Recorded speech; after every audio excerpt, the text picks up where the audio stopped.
ಕಾಯಕವೇ ಕೈಲಾಸ ಅಂದರೂ ಬಸವ, ಅದರಂತೆ ನಡೆದರೂ ನಡೆದಾಡೋ ದೈವ. ಕಾಯಕವೇ ಕೈಲಾಸ ಅಂದರೂ ಬಸವ, ಅದರಂತೆ ನಡೆದರೂ ನಡೆದಾಡೋ ದೈವ. ಸಿದ್ಧಗಂಗಾ ಕ್ಷೇತ್ರವೇ ಪೂಜ್ಯರ ಉಸಿರು, ಪ್ರತಿ ಕಲ್ಲು ಹೇಳುತ್ತಿವೆ ಬುದ್ಧಿಯ ಹೆಸರು. ಸಿದ್ಧಗಂಗಾ ಕ್ಷೇತ್ರವೇ ಪೂಜ್ಯರ ಉಸಿರು, ಪ್ರತಿ ಕಲ್ಲು ಹೇಳುತ್ತಿವೆ ಬುದ್ಧಿಯ ಹೆಸರು.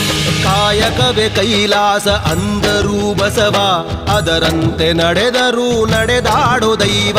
ಕಾಯಕವೇ ಕೈಲಾಸ ಅಂದರೂ ಬಸವ, ಅದರಂತೆ ನಡೆದರೂ ನಡೆದಾಡೋ ದೈವ.